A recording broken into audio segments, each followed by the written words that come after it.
Calvin Watkins, Dallas Morning News. So did you get a lot of kicking ass in practice yesterday? Did I get a lot of what? Did you get a lot of butt kicking in practice yesterday? A lot of butt kicking? I don't know. I thought when you're the head coach, you always win. That's kind of the cool thing. But no, it was good. It was good work. I thought the guys did a much better job of staying up. I was pleased with that. We wanted to have a physical practice, and I thought we did it. And some really good clips today to show the guys to teach off of. How much does today's practice and Friday night can help some guys who are on the bubble or guys who are on the depth chart trying to move up? Yeah, it's huge. I mean, constant evaluation, as you know. I mean, there's position battles. There's guys posturing not for just making the team, but for starting jobs or backup jobs, reserves, things like that. I think the special teams is always going to be something fun to watch. That's where guys kind of, push themselves over the edge, if you will. But last night was very physical. I think tonight will be very physical. I think we are definitely we feed off the energy of the fans. It was great last night to have the fans there. And our guys definitely enjoyed being out there and having the noise and the support and all that stuff. Clarence Hill, DLLS Cowboys. You talked the other day about if you had good practices, some guys may not play, might not need to see them. Have you come to a conclusion of who you may not play on Friday night? Yeah, still working through it. But again, if we practice again like we do, or like we did last night tonight, there might be a few less guys that play. Jaden Blue hadn't played the first two preseason games. Will he play, or do you need to see him out there on Friday? Yeah, he looked good yesterday. He was on a little bit of a rep count yesterday. But, again, I think right now we're looking at it with limited limitations, and you should see him get some action, and we're excited to watch him play. Brian, Todd Archer with ESPN. After practice to see Ezaraku with Lael Collins and Tyler Smith as Booker, I assume, you're starting to smile over this. When you see that after practice, to see the guys working together, what does that make you think? Brotherhood, respect, understanding that it's going to take all of us, and that, I love when the young guys, I'm going to talk about Tyler Smith, who was a young guy, still kind of a young guy, but now he's leaning into rookie. And Lyle has been amazing. He's putting his wisdom into guys. And what I love about that, again, you guys know me, I'm a little bit schmaltzy when it comes to this stuff, but we got the legends back today. And I think there's something like 35 legends going to be here today, some Hall of Famers. I hope those guys are leaning into some of our players. And it gets you excited. It warms your heart, but again, there is an understanding from the team that it's going to take everybody. And so to see those guys take time and invest in those other players to make them better, which coincidentally makes the team better, I think is what you want as head coach. What's your philosophy with captains? You have season-long guys, week to week. How will you go? Yeah, the way we're going to do it, Todd, we're going to finalize it probably after final cuts. Is I'm more of you have seasonal guys, and then every game there'll be a captain as well, someone that's deserving, that's been being a great teammate, performing well. But I do believe that you need to have captains throughout the season. Why is that? I just think that, again, that's the core of your leadership of your team. It's going to be voted on by the players. It's not going to be voted on by the coaches. They know who they want, speaking and representing them, and there's a lot of different ways to do it. And that's just where I feel it means something to me to have the C on your chest. If you've been voted that by your teammates, it's I think it's pretty cool to be recognized to say, hey, I was a captain in 2025 of the Dallas Cowboys. I mean, that's pretty cool.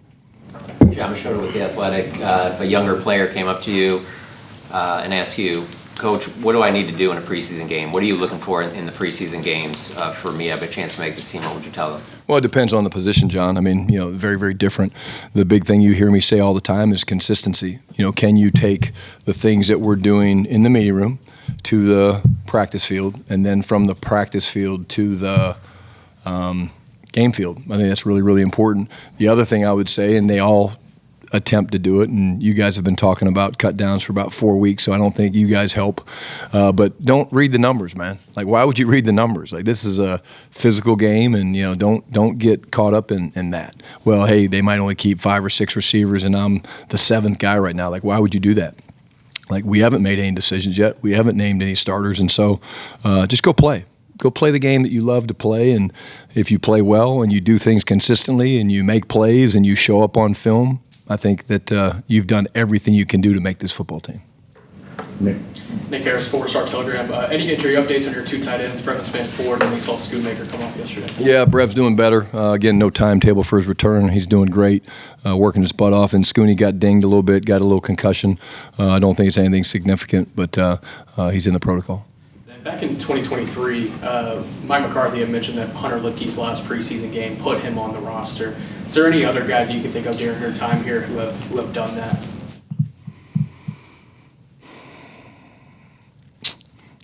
No, I mean we have an idea, going into the season finale. Guys, what we're excited to see, Nick. It's not okay. This guy can do it. Some guys, they do jump off the film, and you're like, okay, if you play the way Hunter did in that last preseason game, you're like, yeah, he's earned a right. Again, the bottom line is you want to earn a right. Like, none of these spots are going to be given. We're not giving a spot to a player because of this or that. They have to be earned, and I believe that that's the way it should be.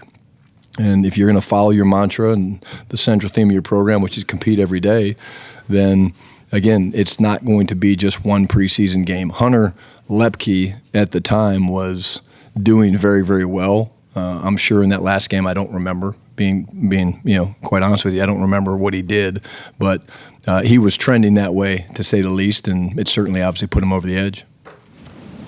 Tommy. Tommy Yarsh, DallasCowboys.com. You said before you left Oxnard, going into those last couple of practices, that you wanted your guys focused, and with today being the actual last training camp practice, do you feel like they're still pretty locked in, even though they know that the end is kind of near? Gosh, I hope so, Tommy. I mean, I think, go out there and perform in front of, a couple thousand fans and, their families. I think if they can't get excited for that, then we need to be looking into our selection process of the type of competitors they are. Again, there's a long way between now and final cuts. There's a lot of discussions that are going to be had. And to me, you get distracted if you focus on other things other than just playing football. Saad with The Athletic.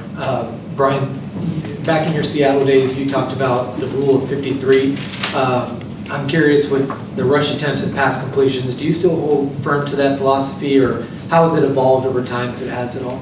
Yeah, for those that don't know what it means, basically it's just an arbitrary number that kind of over time, the number you're trying to get is the number of rushing attempts and completions to add up to, we've moved it, sometimes it was 53, sometimes it was 55.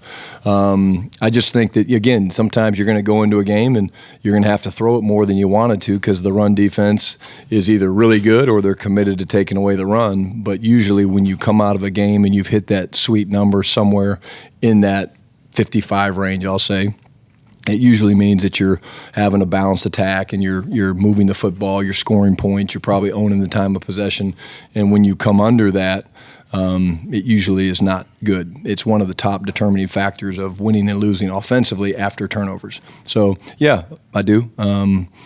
I think, anytime you're a play caller or you're a quarterback, you need to understand that the power of a completion. Because when you throw a completion, there's not any guarantee that the guys are going to get the guy on the ground. We've all seen CD do amazing CD things when he's caught little slant routes and things like that. But if you throw an incompletion, then you're pretty sure that you're not going to have any positive yards.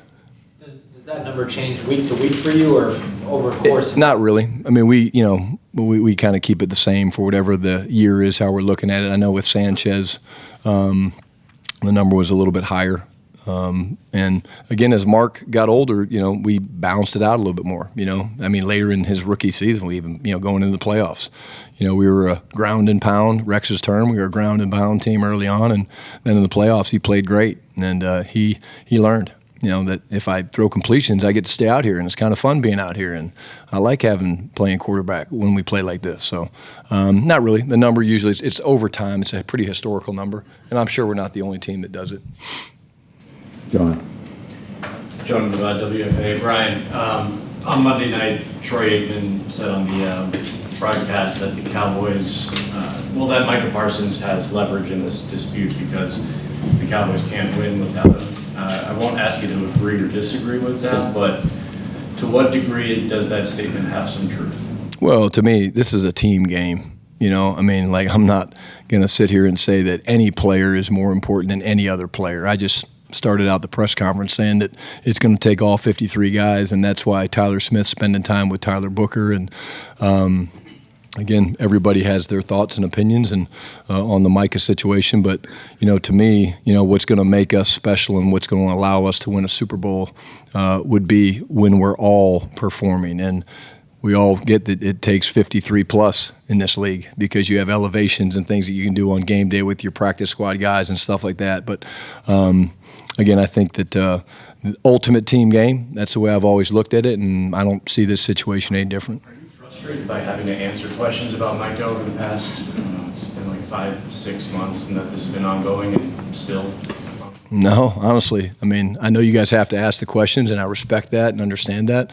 I think my tone hasn't changed. My answer hasn't really changed.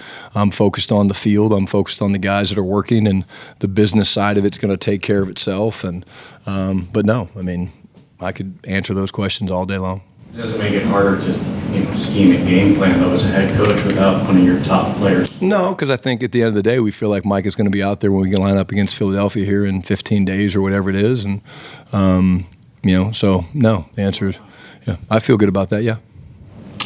With or without a contract extension? I feel good that Mike is going to be out there against the Philadelphia Eagles.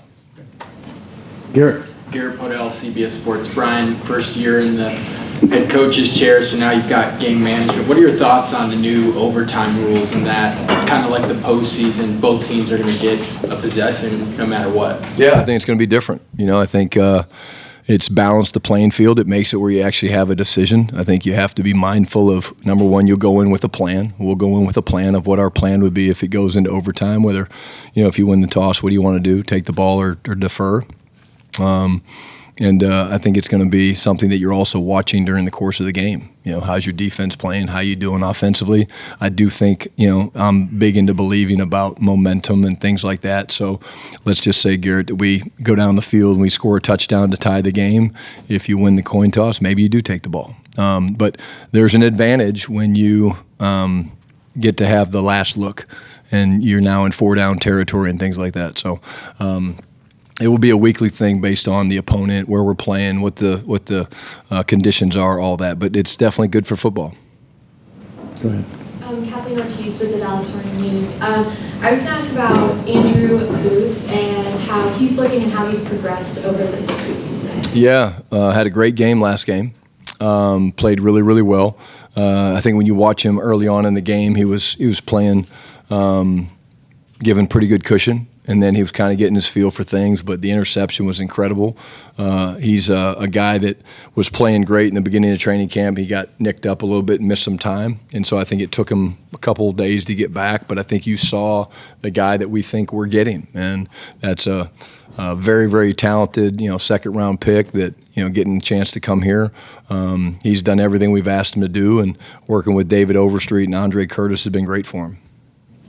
Scott Erickson with the AP. What's your philosophy through the years been on playing QB1 in the preseason, and how did that philosophy sort of impact what you decided to do this year, your first year as a head coach? Yeah, I think it's very different. I think, each situation is different. I think, when I look back in my early career when, we had a Sam Bradford or we had a Drew Brees, guys like that, a lot of times those guys were battling for positions. I remember Brees was going up against Flutie, so they had to play. Sam Bradford was a guy that we wanted to play a little bit just because we wanted to get him a little bit of experience. I think it's based on who the quarterback is. And so I've made it very clear. I think, Dak Prescott knows how to play quarterback, and he gets great reps every day against our defense, going back to OTAs and going into training camp and scrimmaging against the Rams, and that's why more and more teams are doing that.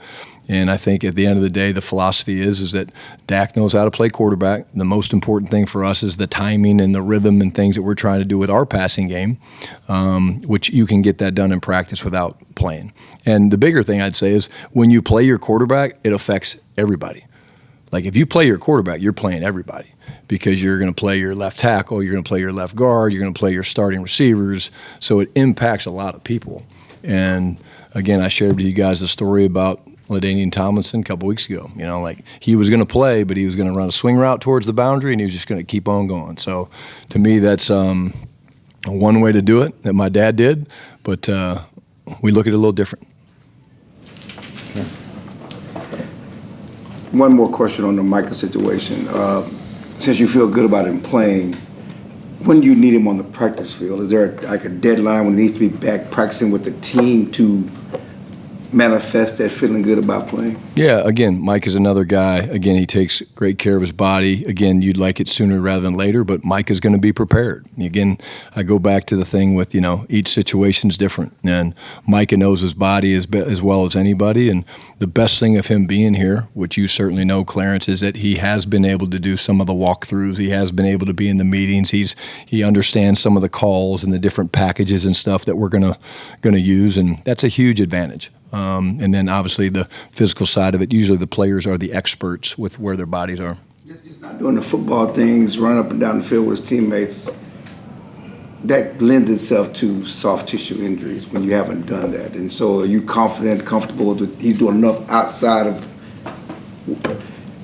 practice that's not going to be an issue? Yeah, I mean, at the end of the day, you got to do change of direction. You have to do things. It's not just, getting on a treadmill. We don't do that. There has to be change of direction and things like that. But, yeah, certainly injuries are a part of the game. And, again, I have complete faith in our strength staff, our trainers, and all that stuff that they're doing the things that they need to do for him to go out and perform well. And, Mike is obviously a pretty good football player. So one thing he has not lost the ability to do is rush the passer and make plays. How many different starting corner combinations would you say you have on the table for week one? Jeez. Well, really, we don't have that many right now because we have to trim the roster. But like I keep saying, I do think that the evaluation process has been great, Nick, but, I do think we have some help on the way. And, again, is that week one? I don't know. I'm not going to put those timetables out there yet, but I do feel like, we've got plenty there to do what we have to do to win a football game, and that's all you're trying to do. Your focus after you play Atlanta and you make these final roster cuts is everything is all about Philadelphia and getting ready to play them. And whoever we have out there, I feel like we'll be able to put together a hell of a defensive plan with Flus and his staff to slow down a really, really good offense and a damn good football team in Philadelphia. Does Micah's situation impact how you put your 53 together in terms of you can feel confident he's going to play, but do you need to go heavy at pass rusher early in the season? Yeah, I mean, all those things will play into things. I mean, the health of the team plays a factor in that. What are you doing at quarterback? All those different things that there's so many moving parts, as you guys know. That's why really, once we play Atlanta and we get through the game, then those days become long because you're not only evaluating your roster and the decisions you want to make, you're evaluating 31 other teams and their roster because there's going to be some really, really good football players that are out there on the street. And I think that's the message to the guys that on our squad that don't make it is just because you don't make it here doesn't mean you don't have a bright future in this league. And so I think that, it becomes long hours and long nights and long discussions, but you love it. And you love it because you have a chance to improve your team. You have a chance to, if you make the right decisions, set yourself up for success. If you make the wrong decisions, you put yourself behind the eight ball a little bit. So I love this time of year, not for the pain and the stress that it puts on some of the players, but just for the competitive part of it. So You mentioned momentum before. How do you address that concept with the team in terms of, when things are going for you and you're riding it, how to keep that going, or when it's going against you, how do you try to snap out of it and get it going the other way? Well, I think you need to understand it is an important part of the game to capitalize on momentum. We didn't do a very good job of it last game against Baltimore. We had a couple sudden changes that the defense created, and we didn't do much with them. So I think we talk about it all the time, the importance of taking that. We have a operation that we do, and the way we set it up is, the defense goes with Flus, and on offense, the offense gets around L-Dub, the quarterback comes with me, and we just talk through what the plan of attack is. It's a mindset, but there's also huge ebbs and flows in this game. And so whether you come out great or you come out slow, at some point this game, it's the National Football League, it's going to balance up. I mean, it's what the league wants. It wants close games. It wants, these things coming down to the last couple minutes of the fourth quarter, and so you have to maintain the ability to stay calm, whether it's good times, bad times. But there's definitely something that I do believe that you can capture momentum and have big swings, whether it's, we call it doubling up, right? You take the 2-minute drive at the end of the first half, you go down, you score a touchdown, and then you come out in the second half, you get the ball, you can come out and go get another touchdown. I mean, those are huge swings that impact games. Special teams, blocked punts, kick returns. You know, obviously we're blessed to have a guy like Terp. You know, those are things that you need to, when you have those things, it definitely gives you a boost of energy and momentum. Jerry had said this a couple of weeks ago, and now you have repeated it, that you got some guys coming back. Is Mr. Diggs somebody that is progressing where you might see him in September? Yeah, I think, you know, again, he's one of those guys that's doing a really good job, but I hope and believe that it won't just be Trayvon. But, yeah, Trayvon's doing a great job, and hopefully he's one of those guys. Good? Good? Thank you, guys.